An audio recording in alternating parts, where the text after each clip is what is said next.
Welcome, everyone.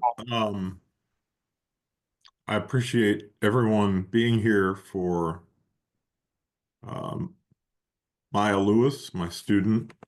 We have worked together very diligently for the last. She's worked very diligently. I've watched her work diligently um, on this project, looking at a data set that I collected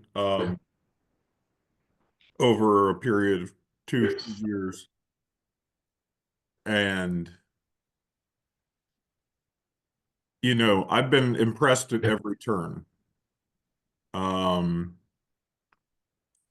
I was, this is my first student, my first graduate student, and we've worked together very tightly. I mean, every,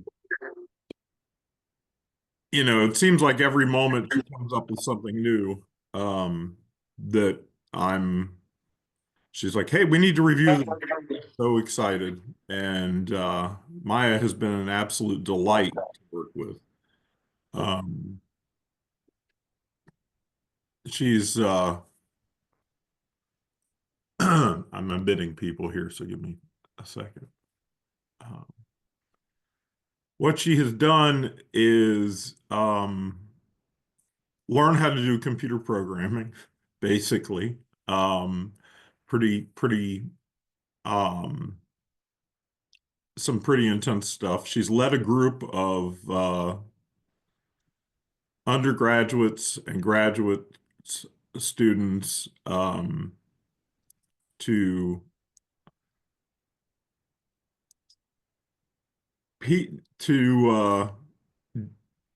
intensely uh, examine this data set, which we had collected during COVID-19 pandemic, um, with diligence and passion that I've not seen.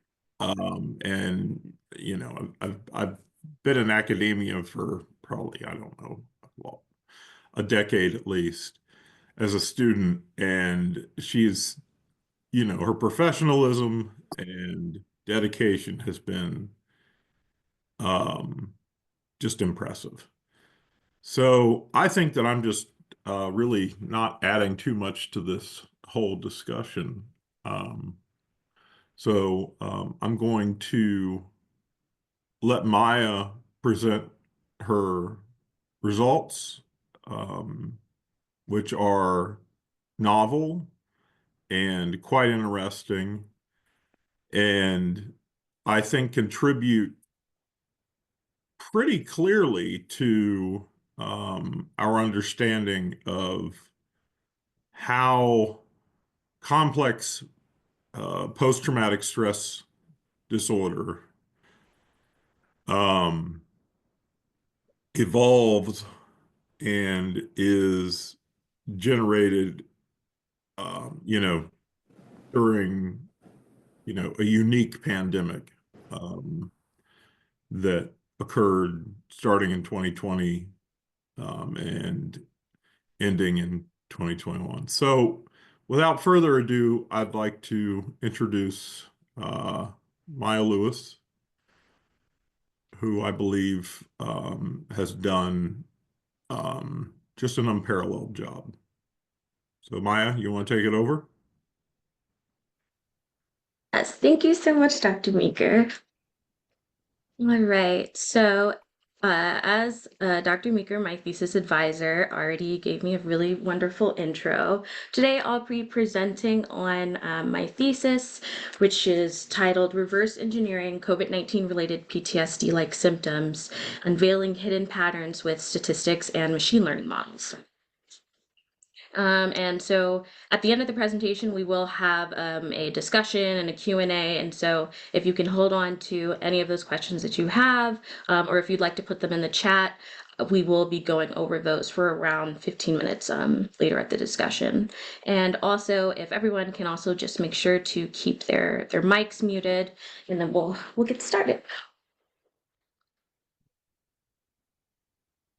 Right. So, to take you through what we're going to go through today, we're going to go through an introduction of traumatic stress and PTSD. We want to know what's currently known, what remains unanswered, what's going on right now, and why is this even important. We'll also go through what were we trying to find out, how did we do it, what did we actually do, and what does it really mean, where do we go from here. So, post-traumatic stress disorder is or PTSD, is a psychiatric condition that develops after experiencing or witnessing a traumatic event. Symptoms include intrusive thoughts, avoidance, mood disturbances, and hyperarousal. Despite common misconceptions, PTSD actually does not develop in most trauma-exposed individuals. Studies indicate that while 70% of adults experience at least one traumatic event, only 6 to 7% actually develop PTSD. Symptom progression also varies. Some experience acute stress disorder within 1 month of that traumatic event, while others develop chronic PTSD or delayed onset PTSD months or even years after exposure. And while traditional PTSD research has largely focused on high risk groups like veterans and sexual assault survivors, that can limit our understanding of how PTSD manifests in the general population. So this gap necessitates a new approach to PTSD research, especially in the wake of large-scale traumatic events. So, as I stated, traditional PTSD research, it often examines individual trauma, like assault or combat exposure. But large-scale disasters present unique challenges. Unlike personal trauma, mass traumatic events introduce a collective and prolonged stressors, increasing PTSD vulnerability overall. For example, the PTSD rates following the 9/11 were 20% among directly exposed survivors and 77 to 10% in the general New York City population. Similarly, Hurricane Katrina survivors experienced PTSD rates as high as 50% due to the combined effects of displacement, financial stress, and governmental failures. So when we move into this, we're kind of translate these large-scale disasters, that's when we introduce the COVID-19 pandemic, which represents an unprecedented case. It was a global and prolonged traumatic event that impacted multiple aspects of life, from health and finances to social isolation. Given these factors, it's essential again to move forward into developing a new framework for studying PTSD at a population level.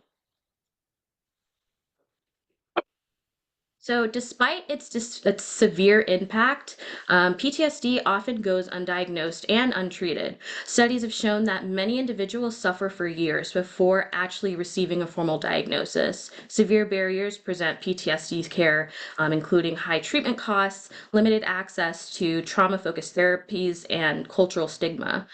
These challenges affect research as well. Most PTSD studies rely on clinically diagnosed cases, meaning they miss a significant portion of individuals suffering from undiagnosed PTSD. So, to address this gap, some researchers suggest using self reported data as a way to analyze PTSD symptoms on a population wide level. And so, to understand how PTSD is traditionally assessed, it usually is traditionally assessed through structured clinical interviews, but also self reported scales. The CAPS 5 interview is the most reliable PTSD diagnostic tool. It's referred to as the gold standard, but it requires trained clinicians and extensive time to administer and makes it impractical for large scale studies. So there are other screeners like the self-reported measures like the PCL5 and more recently the IES-6, which is the impact of events scale, that offers a way for faster data collection. And while it does come with some limitations, like respondents they may overestimate or underestimate their symptoms due to response bias, but it still has been validated against that CAPS 5 and is just a way to kind of reduce a barrier to assessing your PTSD symptoms over time.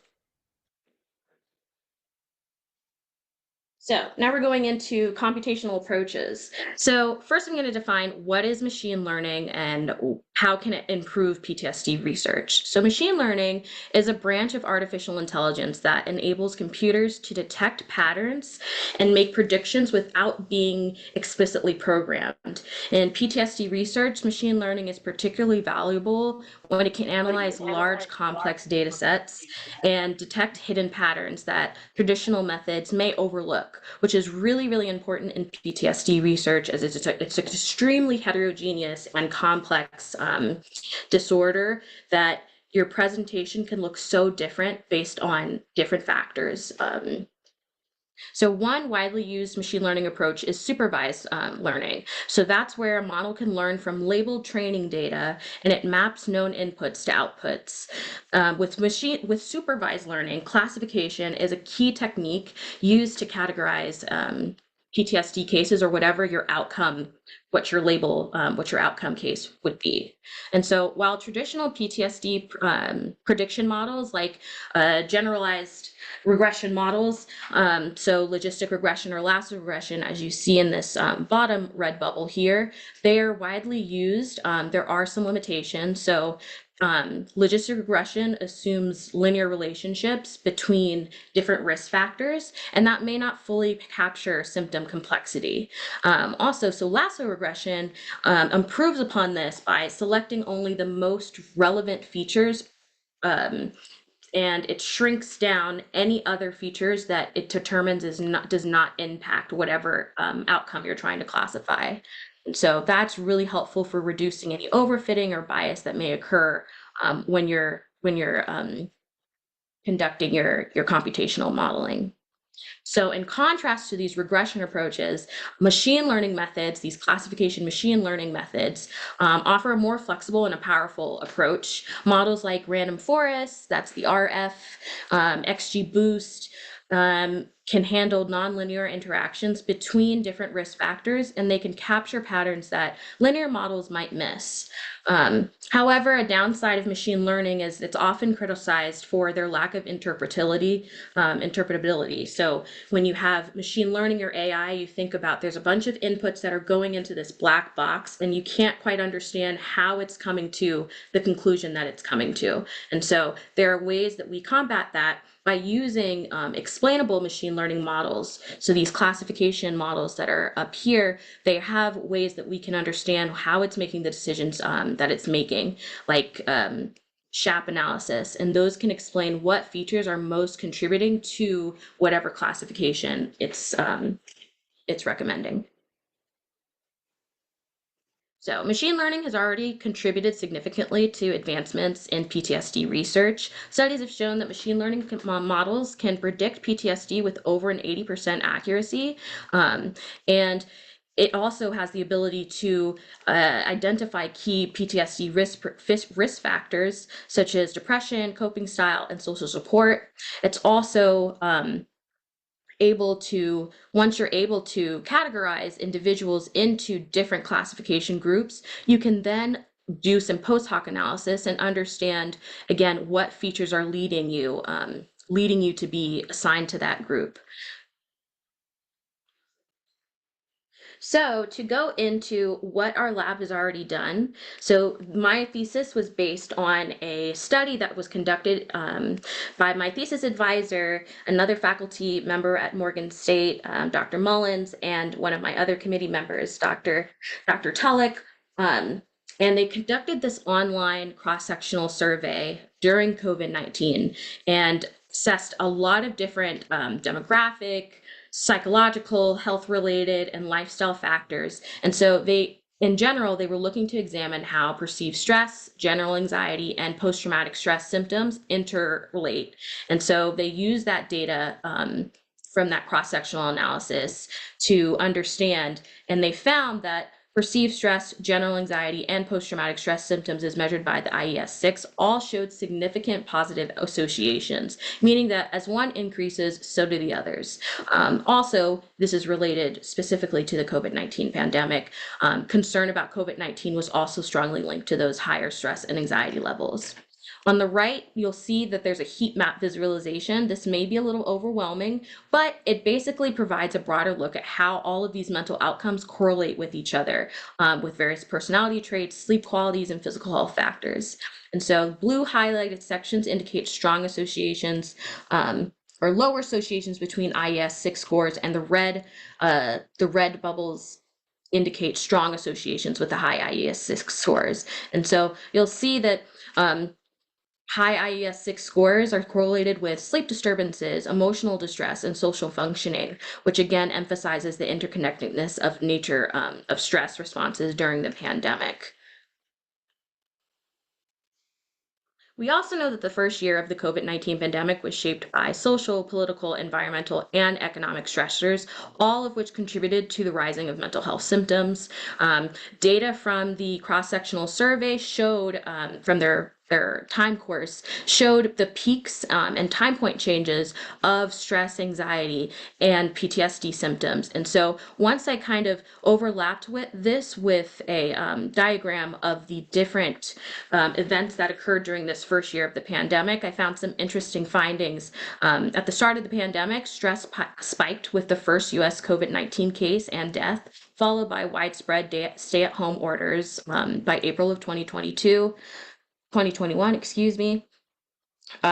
Anxiety also peaked around April 2021, which looks to be correlated with isolation in those lockdown days that we had, and this in the purple circle at the top.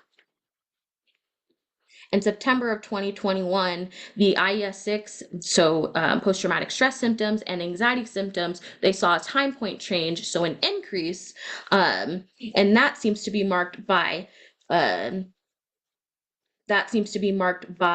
the anti-racism crowds. There's a slight increase of those protests, but also similarly, as we know, post-traumatic stress symptoms tend to increase a few months after a traumatic event. And so if we also look on this timeline, we can see that a few months prior and over the summer, George Floyd was killed. U.S. employment was at 13.3%. The U.S. was in a recession. And a month prior, COVID-19 was the third leading cause of death in the United States.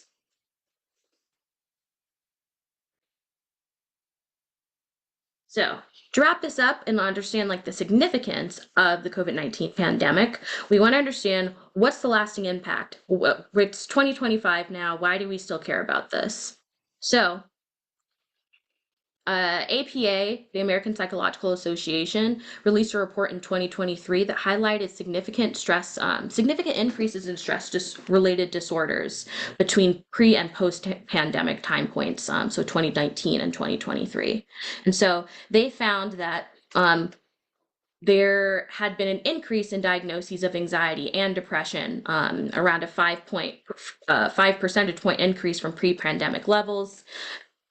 They also found that there was a notable rise in reported stress levels reported across different age groups compared to pre-pandemic levels. And specifically, individuals between the ages of 18 and 44 experienced around a 10% increase in their high stress levels, indicating that younger adults in those generations, so Gen Z, millennials, have been particularly vulnerable during this time. That could be due to financial strain, career instability, or disruptions in social support systems.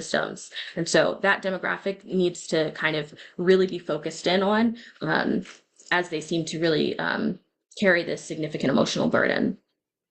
They also found that there were gender differences in stress experiences. As across all age groups, women consistently reported higher stress levels than men. And when looking at specific sources of stress, financial concerns were particularly prominent, with half of women stating that they feel consumed by money-related worries, compared to 44% of men. Women were also likely to feel embarrassed discussing their financial situation and reported greater stress due to family responsibilities. So to summarize, PTSD research faces several key challenges that limit our understanding and ability to identify those at risk. First, while PTSD is often perceived as common, it's actually less prevalent than expected. Nearly 70% of adults experience at least one potentially traumatic event during their life, but only 6% develop PTSD. Despite this, most research focuses on high-risk groups, making it difficult to generalize the findings to the broader public. Second, traditional PTSD research methods are resource intensive. Gold standard clinical interviews are time consuming and inaccessible to many. While studies often focus on a single trauma type, that can reduce the applicability across diverse experiences. To address these challenges, big data and machine learning can provide a scalable solution. Explainable machine learning models can analyze large data sets to uncover patterns of severe PTSD symptoms, which can help researchers identify risk and protective factors. Additionally, self-reported data, despite some biases, can be more accessible and informative than clinical interviews, or even electronic health records, which are often shaped by insurance billing rather than clinical needs. Finally, the COVID-19 pandemic still presents a unique challenge. It was a prolonged global traumatic event that affected diverse populations in different ways. So understanding how PTSD symptoms in this context, it really requires an innovative, scalable approach like machine learning to capture the complexity of post-pandemic distress. So we've gone through these first set of questions. So what are we trying to find? So this study explored whether computational models can effectively classify severe cases of post-traumatic stress disorder-like symptoms and identify key risk factors using a diverse set of socio-demographic, health, lifestyle, and psychological variables. In AIM-1, we compared the predictive accuracy of a stepwise classical statistical approach. We used lasso plus logistic regression against machine learning classifiers. In AIM-2, we used post-hoc analysis and SHAP explainability to assess whether machine learning models actually capture meaningful predictors aligned with PTSD literature or do they uncover novel insights. We hypothesize that machine learning classifiers will achieve a higher accuracy, sensitivity, and specificity than the stepwise approach due to their ability to model and capture nonlinear relationships. The second hypothesis was that SHAP identified risk and protective factors will significantly overlap with the lasso selected predictors and align with existing PTSD research literature. And lastly, we hypothesized that machine learning classifiers will identify novel risk factors for PTSD symptoms not captured by the lasso models, particularly in underrepresented groups. So how did we do this? First, we established our data source. So we utilized the data from the cross-sectional survey conducted by Mullins et al. And this study originally included around 703 participants. The data was collected between May of 2022 and March of 2023. There were 73 different predictors that covered demographics, social determinants of health, disease states, prescriptions, substance use, and validated psychological questionnaires, and different COVID-19 related experiences to examine the mental health outcomes during the pandemic. Then we defined our sample by focusing on participants with complete data for our target outcome measure, which was the impact of event scale 6. This is our measure for post-traumatic stress like symptoms. That resulted in us having a sample of 593 individuals. And so this map just visualizes the geographic distribution of the IES-6 scores across the US. Higher scores are in red, indicating greater post-traumatic stress symptom severity.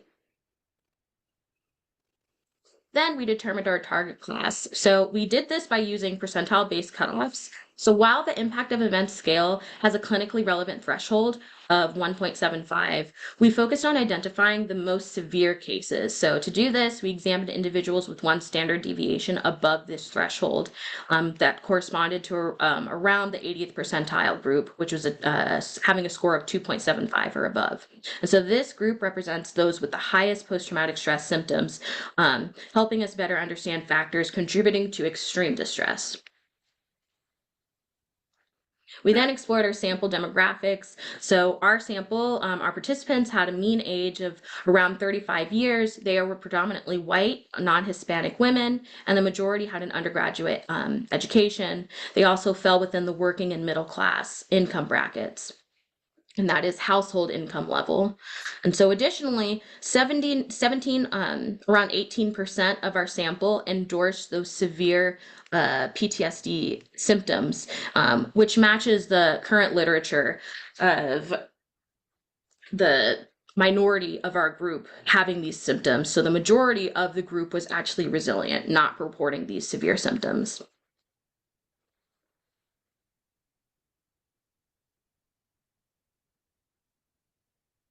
Then we established our analysis pipeline. So we compared our stepwise classical statistical approach using the lasso regression and the logistic regression with machine learning classifiers. We used logistic regression without the feature selection technique as a baseline model, structured vector classifiers, decision trees, random forest, naive Bayes, and XGBoosts, and a artificial neural network, the multi-layer perceptron.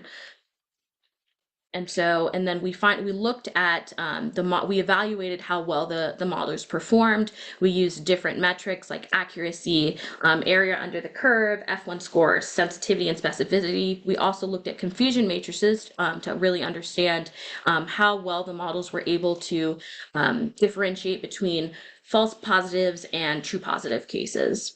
Finally, we did our post hoc analysis, our feature comparison for these classical approach. We used post hoc.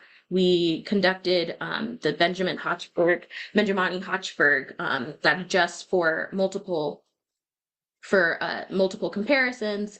And for our machine learning, we looked at the SHAP summary plots, which give us these great plots that rank the different features that the machine learner classifiers implicated in likelihood of having severe post-traumatic stress symptoms.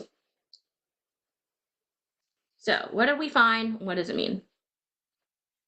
So in our severe PTSD post-traumatic stress symptom group, we found that individuals, they don't form a homogeneous group, but rather they cluster into distinct symptom-based subgroups. So this suggests that PTSD-like symptoms, they manifest differently across individuals. And so we did this using a clustering analysis. We identified 4 different subgroups, each characterized by a dominant symptom profile. Notably, intrusion appeared in 2 different clusters, meaning some individuals actually experienced all 3 in our cluster 3. They experienced all 3 symptom subtypes of avoidance, intrusion, and hyperarousal. But interesting also, the highest symptom that was reported was intrusion. So there seems to be some correlation between the COVID-19 pandemic and symptoms of intrusion. And so these subgroups distinctions, they can be important as they indicate that not all severe post-traumatic stress symptoms present the same way, and understanding how those subgroups can help, understanding those different subgroups can help develop more tailored interventions and ensure that treatments target the most dominant symptom patterns for each individual.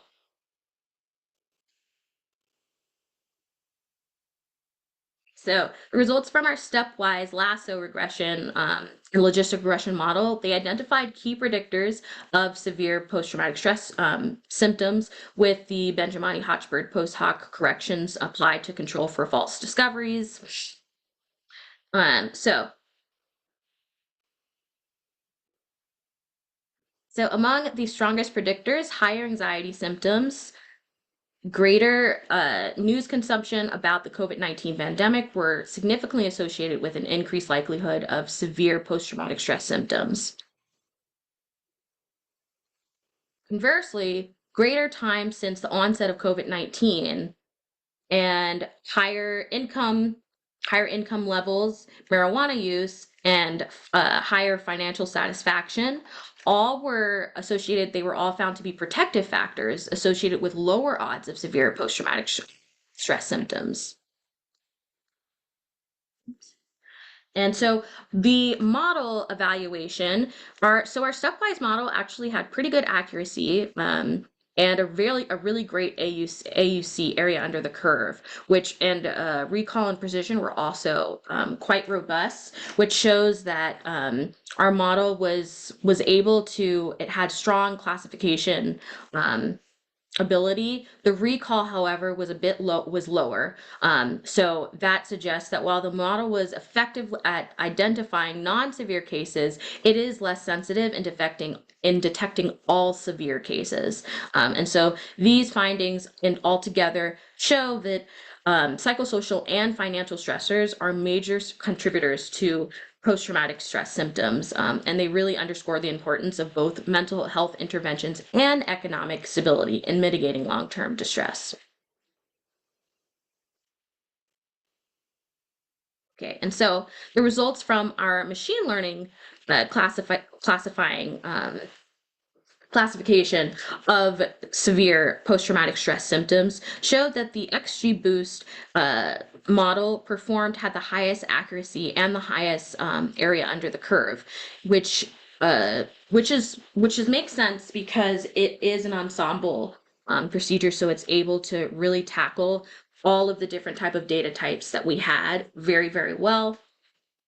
The lowest performing model was the naive Bayes. It had the lowest as well accuracy and our ROC AUC. As we'll see later, some of the features that were implicated in the naive Bayes shows that it really was not able to handle the missing values within our data set, as well as the rest of the machine learning classifiers.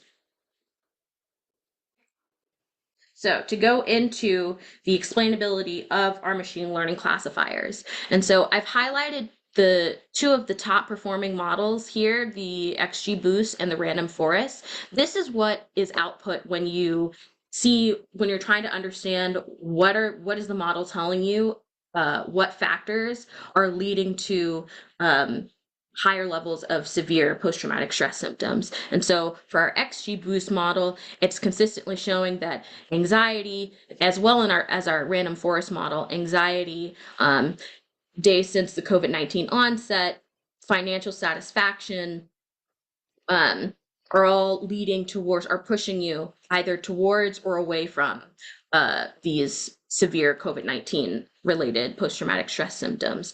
Interesting also, alcohol use frequency is implicated within the XGBoost. And so the way that you can read these plots is on the x-axis, these values are pushing you closer to having severe post-traumatic stress symptoms, while if you have more values within the negative axis, it's pushing you away. And so you can read this as if you have more values here, this is a risk factor. However, if you have blue values here, this could be a protective factor. And so when we looked at it a little deeper at the feature overlap across the top performing models by area under the curve, we found that there were 8 features that were shared across all 3 models. That's great to see that there is some consistency between that, and that there were 7 unique features to the XGBoost model, 5 unique features to the random forest model, and 8 unique features to the MLP model. So all of them are having slightly different variables that are pushing their ability to classify those severe PTSD cases. And we also kind of aggregated all of the features across all models to see what those common features were. And so if we look in this box up here, we can see that COVID-19 news consumption was in all 5 models. Financial satisfaction was also in all 5 models. Anxiety, sensitivity, somatization levels, alcohol use frequency, perceived stress, your education level, and anxiety levels. All of these factors were implicated across all models.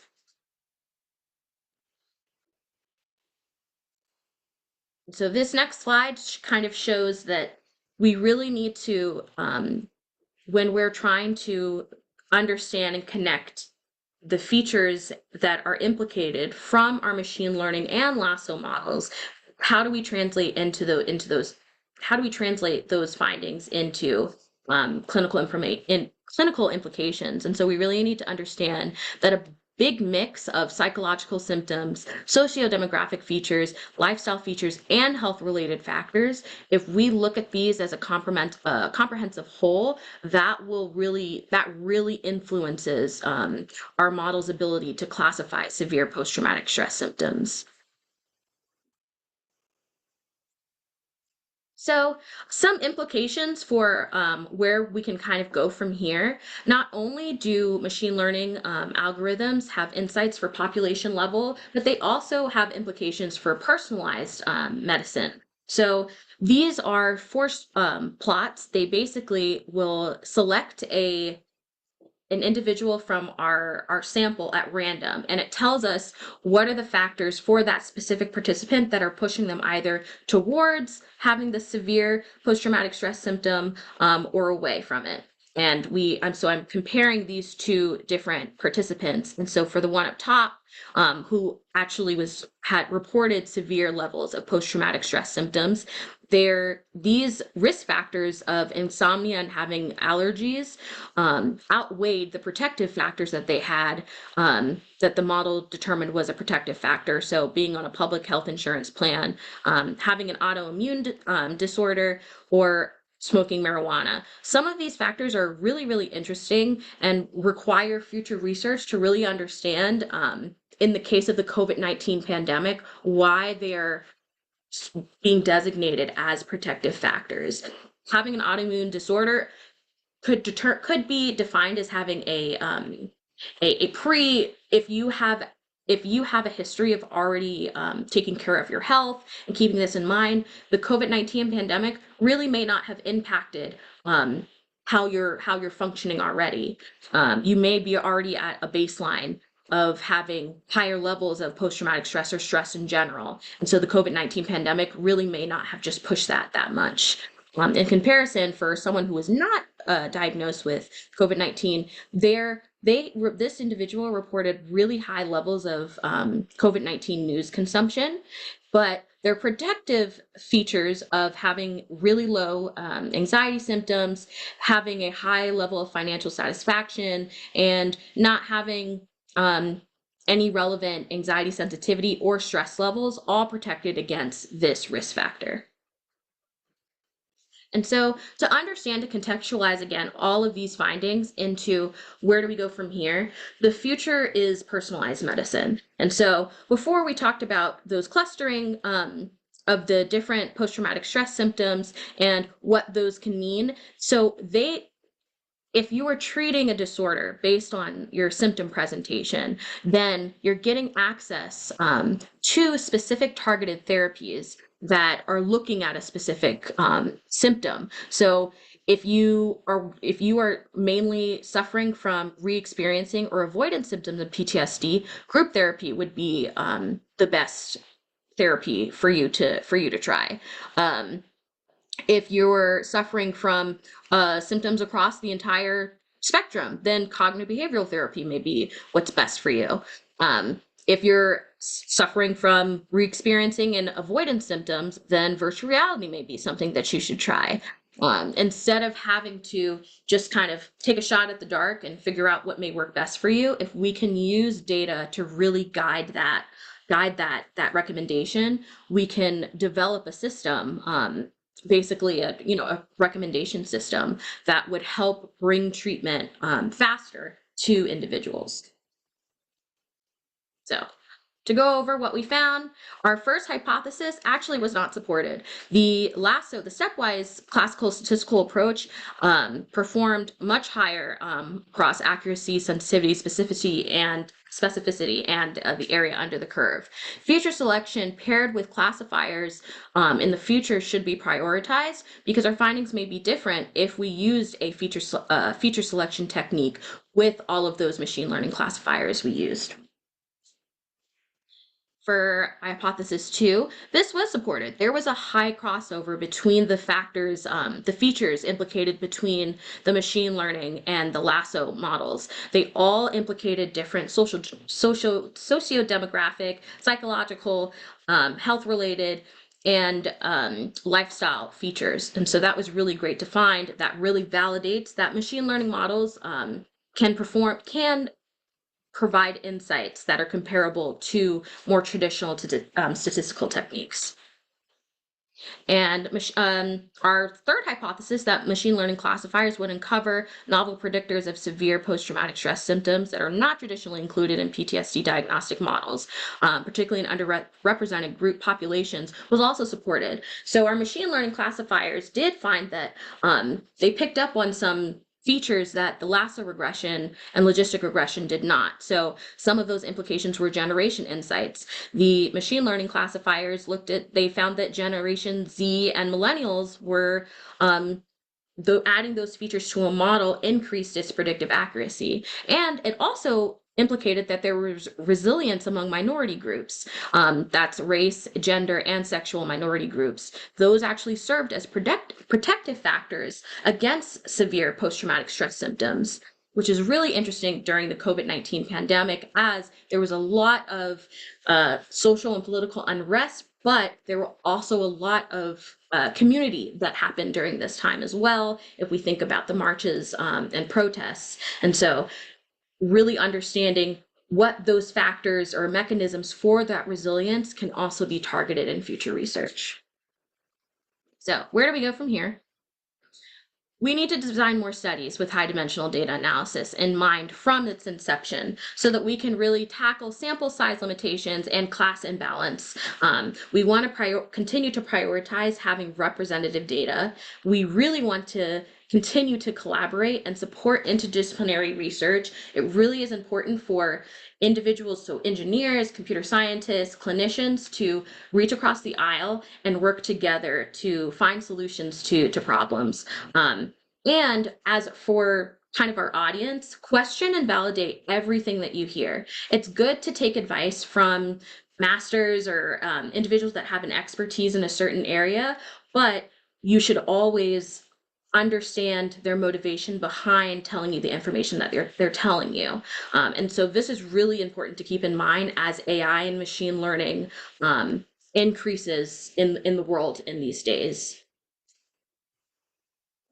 So my acknowledgements for today. I'd really love to again thank my committee members, my chair, Dr. Meeker, Dr. Tulloch, and Dr. Khalifa, who have been incredibly supportive during this process, my program director, Dr. Homan, my machine learning engineering team. These are Dr. Khalifa's graduate students, Shay and Ishmael. They were the ones that really developed those machine learning pipelines and really kind of helped me with my collaboration on understanding the engineering side of things as a future neuropsychologist, and our project management and collaboration and teamwork skills. I want to thank my amazing undergraduate mentees from the Seamless Summer AI Institute, Brianna, Kayla, and Grace. They really were instrumental in helping me to kind of think out this project, this research idea, and I really, really enjoyed the mentoring aspect of helping them to understand data analysis and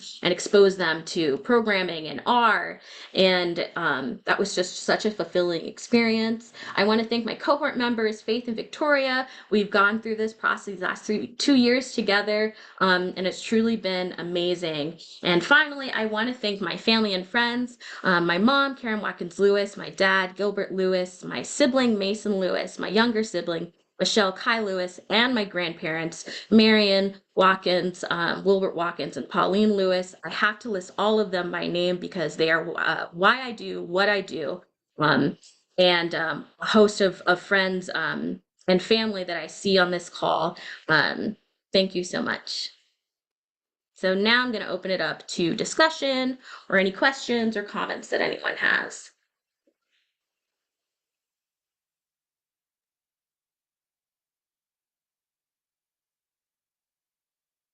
Well, before that, I would like to say my again, I didn't know some of this stuff, so I'm super impressed again. I'm always impressed with your work. Um, you've been you always come up with something wonderful and innovative that I wouldn't have thought of myself, which is precisely why we have, um, numerous people from all different backgrounds involved in our research. Um, So with that, I want to open up the room to questions. Um, and again, congratulations. Thank you.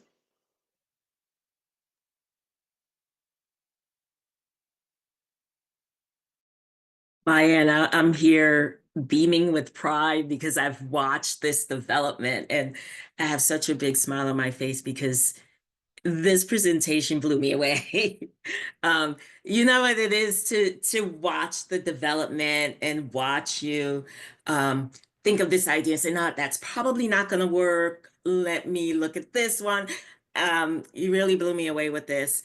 And I can't wait to see how you will apply some of these concepts and ideas to a lot of things that we discussed, like the schizophrenia, ADHD, and these Yeah. other psychiatric issues that we've talked about, to get just a better understanding, to develop better intervention. So I think you've uncovered something that's really, really valuable to the field and very novel, uh, coming from a psychology behavioral perspective and seeing that. So I'm just really proud of you and phenomenal job.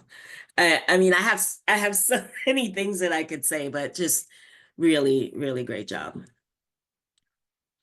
Thank you. Yeah, I have to say that when I started this this thesis for using the machine learning or any computational modeling, I wanted to start with again with the diagnosis, but the future really is again pairing it with treatment, Mhm. and having the target as your treatment or therapy or prescription that is really effective, and then taking those steps backwards, reverse engineering it to look at those different characteristics that are leading to um, that that specific intervention being most successful. And so have to find a way to get a hold of that data, but that is really, and especially also applying it to so many other different types of disorders, um, and finding applying it to tease apart the differences between disorders as well, that are super complex, like you mentioned, ADHD, bipolar, schizophrenia, borderline personality disorder. These are all things that can be severely impacted by trauma as well. And so since we understand that trauma can impact the presentation of disorder, we can use these computational approaches again to distinguish what's going to push someone to being resilient, what's going to push someone to not being so resilient, and then we can understand maybe how, if someone may not be as resilient, what intervention can we provide to get them where they need to be. Um, so it's clear that, using the lasso regression model, you were able to extract a lot of,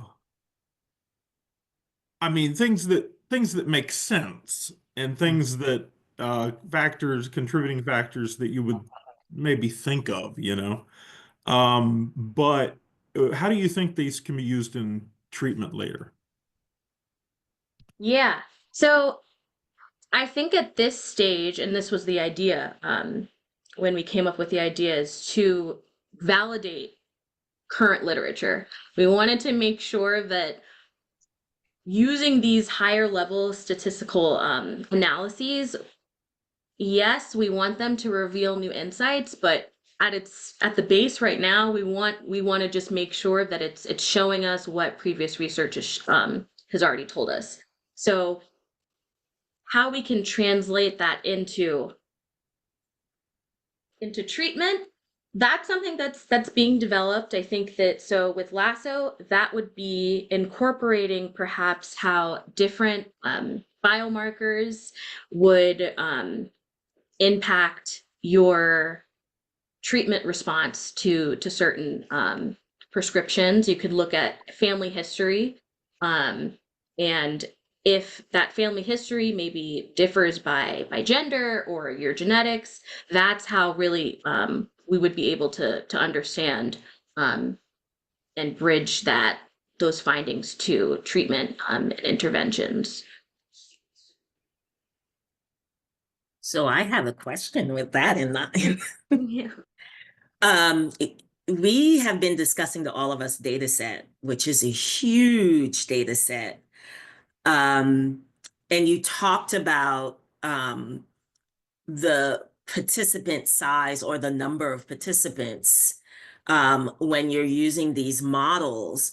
Have you thought about looking at a data set like All of Us or some of the other data sets that are out there and reanalyzing using these methodologies and what you expect you might find for some of these Yeah. things, especially when you mention the resilience component? Mm-hmm. Yeah, I definitely have. All of us, and as you and some others know, there's the ABCD study data set that has, again, a lot of the factors that we that I analyze, but it focuses on children and adolescents.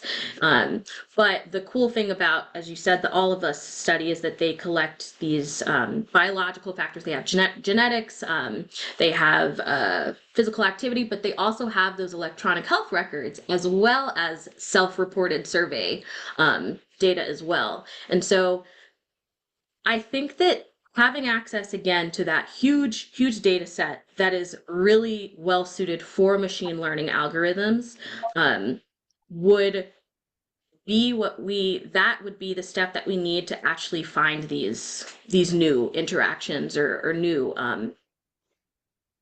new features that are either that are influencing your outcomes or your resilience. I think that as we also know, traditionally, historically, our research participants, just as like in our data here, are majorly non-Hispanic white females, and they come from an educated background and a certain socioeconomic status as well. And so using these public databases, we really would be able to capture that balanced represented demographics that Yes. we really want to see. Trauma is something that impacts not only your body right now, but it continues to impact over generations. We know that intergenerational trauma will increase your risk for developing mental health disorders. And that's been found in animal studies, and their implications within human subjects as well. And so we would be able, with access to that data, provide a great kind of a wider body of evidence to support these findings that we know are true, but we need evidence to support to give to the government to really show that we need money for this to continue looking at these issues. Thank you. Okay, I do have a question. Thank you so much. It's a very wonderful presentation. To be honest, you did a great job in presenting your work, in addition to doing the work itself. Since we met in last year in the Datathon, you don't have any background in this area, but like amazingly, you have now established a good foundation, not just to do research in your area, but also to run the programs and understand the mechanism behind the machine learning. I double what Dr. Tolik said about the external validation of your algorithm. Actually, I'm working with the ABCD data with people from Yale University. If Joseph, he's not in the call, he's the one who's working from Morgan. And it's very interesting that they are not just looking at the specific risk factors or structural data. They also have imaging data for the brain, wrist state function MRI. So it's going to be very interesting to see how features derived from different modalities interact with each other to do the prediction in the technical level. The question is, you mentioned something about ensemble learning that leads to the best output. Did you ever think about, can you fuse the output of different predictors, different machine learning to enhance the accuracy? This is one thing. And what is your expectation if this happens? Because at this level, you are going to lose the explainability of which features contribute to the final decision. Mm. The other thing about the sample size, you mentioned you have to have 80-20% for training and testing. Why didn't you try cross validation? I mean, it's gonna give you more insights. Yeah, so we did use cross-validation for the lasso logistic, and I think that definitely did lead to the increase. For the machine learning classifiers, we stuck with kind of just the traditional pipeline Additional, approach, but that's something that I definitely think that we should look into as well, because it would handle. I know that cross-validation was used within the training set, but if we don't have to do the the train testing split. We can just use cross-validation on the machine learning classifiers too. And so I would be interested to see if those uh, features changed from that, but I would imagine that they wouldn't, because again, there was already a high crossover between the feature comparisons between the lasso and logistic.